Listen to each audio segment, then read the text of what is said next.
ค่ะกราบสวัสดีFCทั้งช่องของสงกรานต์นะคะมื้อนี้จะมีแนวทางต่ำลาวของเตี้ยนผาสุกมาฝากค่ะมื้อคืนเลข3ตัวเพิ่นบ่ผิดหวังถ้าตัดลิ้นนะคะพี่น้องแต่เลขวิ่งเพิ่นหลุดค่ะจับคู่2ตัวก็หลุดแต่ว่ามาเข้าเลข3ตัว691ตัดลิ้นก็จะ96นะคะตัวนิ่นซ้ำพี่น้องเพิ่นบ่ให้หลายหางเพิ่นให้แค่3หางนะคะพี่น้องคือสิมีผู้ไปตัดลิ้นอยู่เนาะนี่วันที่12สิงหาคม69วันดีค่ะพี่น้องเพิ่นจะให้เป็นตัวใดเฮามาไปรับชมรับฟังกันได้เลยค่ะค่ะสวัสดีค่ะอย่างบ่เนาะค่ะกำลังเสียน นั่นค่ะเฮาก็สิมาตะวัดพอดีค่ะพอดีไปทำบุญวันแม่ค่ะเราบุญวันแม่ค่ะบอกที่2เด้อบอกจังหวะพ่อแม่ได้เนาะค่ะไปได้เพิ่นนั่นล่ะจังว่าเลขผมก็รู้อะไรเด้อรู้อื่นนี่ก็ได้บางคนมือด่วนมาพาเอ้าบ่แม่นมันจับคู่3ตัวเข้าอยู่บ่ค่ะมันบ่เข้าแล้วฮะมันออก9670พุ่นเนาะ9670มันก็ยังมันเข้าตัวนั่นเด้ค่ะผมจับมาไว้ผมก็ว่าอยู่ดอกก็นิ่งตัดเลนแหมค่ะตัวอัน3ตัวแหมผมมาไว้ในเลข3ตัวตัดเลนเนี่ยมันมีอยู่แหม691นี่ตัดเลนมันก็จะได้96นี่ค่ะนี่บอกอยู่ดอกว่านั่นมันมีเลขตัวผมคือน้ำแห้งหลายผมก็มันเป็นหลักร้อยเด้อผมก็ว่าอยู่ให้ตัดเอาได้นี่ผมบอ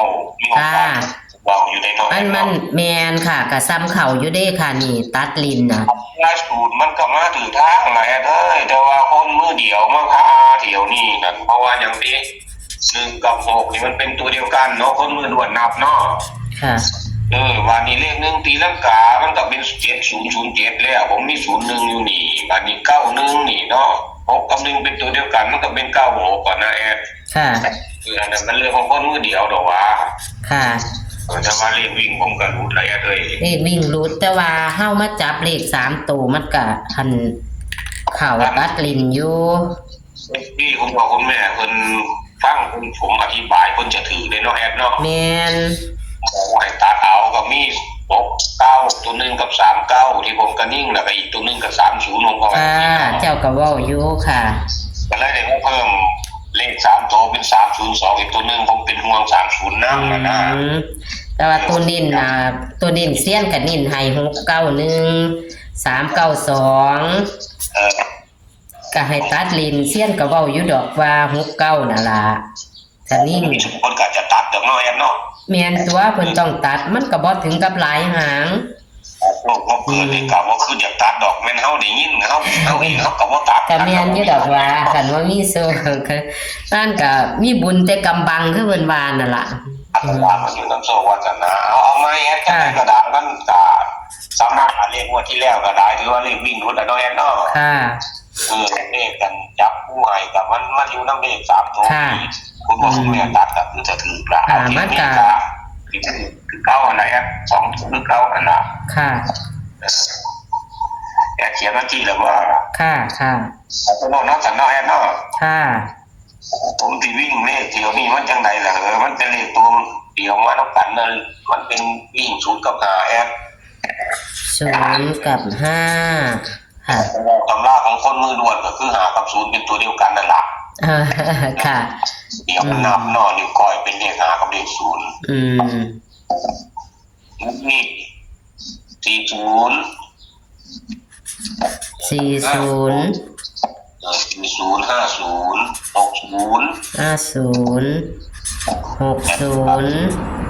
แล้วก็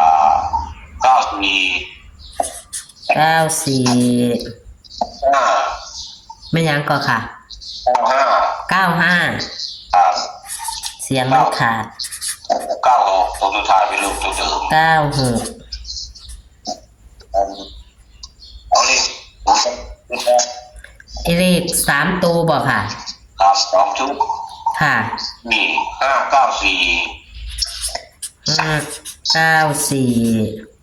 594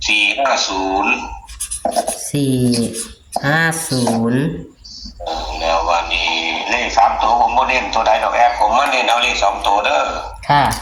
นี่509420นี่ล่ะ50กับ94ถ้าเจ็ดเป็นยังอยู่ถ้าเจ็ดยังอยู่นี่ก็มันก็ต้องเป็น97ตอนนั้นแล้วจะพอละเหรอตกกันแต่ก็มักอยู่ที่97นี่เนาะงามอยู่ดิเป็นตัวกันในผมแต่ผมขึ้นน้ำหลายเดี๋ยวเอา97กับงามอยู่ไหมค่ะ97กับ98เพราะว่าในสูตรของมันมีอยู่สูตรที่เลขขึ้นนี่วิ่งมันเก่งอยู่ค่ะ98เอาเป็นตัวกันแต่ก็คงจะบ่หลายเกินไปแล้วเนาะแอนเนาะค่ะก็คือคุณบอกคุณแม่มันบ่ขึ้นแต้มลงแต้มใหม่นะค่ะว่าอยู่นี่ผมมันมี94 95 96แล้วหาต้องเจอผมเดินมาแค่นี้เนี่ยมันเดินบ่ถึงนะแอนหลายๆเทื่อมันเคยเปลี่ยนอยู่เห็นบอกมัน30แต่ผมใหม่เจอแค่31มันลงแต้มมาบ่ถึงเนาะมันจับตายเนาะคือการยามมันเป็นทำนองนั้นเลยผมมันมาเก็บขึ้นแต้มลงแต้มมีการถ้าสมมุติ0เป็น1มันก็จะเป็น4 1 5 1 6 1จังซี่เด้อมื้อนี้ผมก็ว่ามื้อใดแล้วว่าผมบ่ได้จับใหม่ก็จับใหม่มันจะหลายค่ะคือจังมัน9นี่การนี่9ก็มี10เป็น0แต่ว่ามันมี0ไว้อยู่แล้วนี่นะมันก็เลยจับมันเข้าคันนอกกันพอดีถ้าข้อมือด่วนว่าพาก็คงอยู่บ่มีปัญหาดอกเพราะว่าอยู่ข้างหน้าแล้วนะแอดถ้า4กับ9เป็นตัวเดียวกันมันก็อยู่นำกันแล้วนี่นะค่ะบ่มีปัญหาก็อาจจะขึ้นแต้มนี่นะถ้าขึ้นแต้มก็0นี่ล่ะจะขึ้นถ้าลบก็คงจะเป็น0ค่ะเพราะว่าวิเคราะห์ด้วยตัวเองนะแอดเอาแอดลองคำนวณทุกแม่มันผมมองถือบ่ก็วิ่ง0กับ5เนาะค่ะเสมอกันเนาะค่ะจับคู่40 50 60 94 95 96ตัวกัน97 98ตัวนิ่นก็คือ50 94เลข3ตัว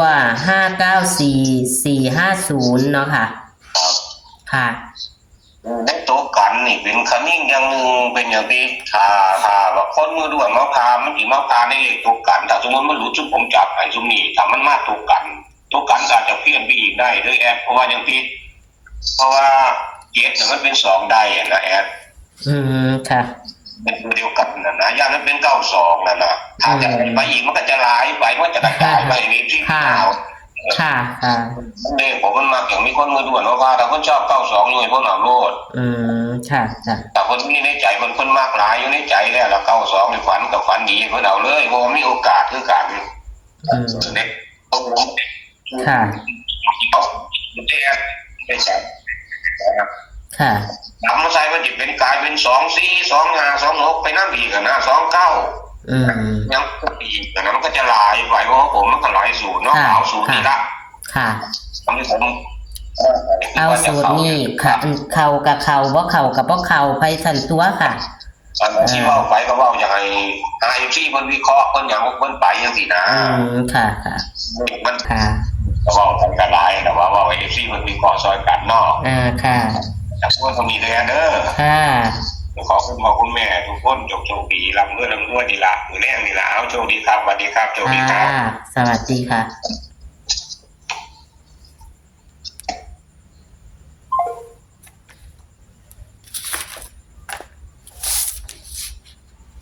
ค่ะตัวเลขแนวทางของเสี้ยนผาสุกนะคะ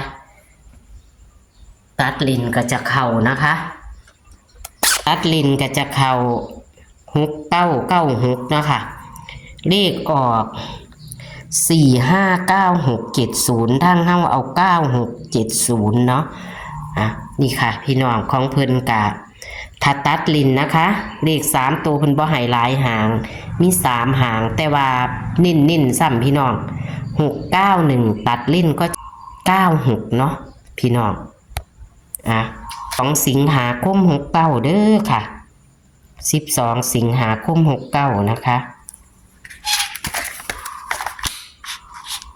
นี่ค่ะ เห็นบ่ค่ะ เน้นๆก็คือ5094เด้อค่ะ จับคู่มี40 50 60 94 95 96 97เป็นตัวกัน98เป็นตัวกันนะคะ ส่วนเลข3ตัวนี่เด้อค่ะ594 450นิ่นทอกันนะคะแคปหน้าจอค่ะพี่น้องส่วนเลขวิ่งเพิ่น0กับ5เท่ากันนะคะบนล่างเด้อบนล่าง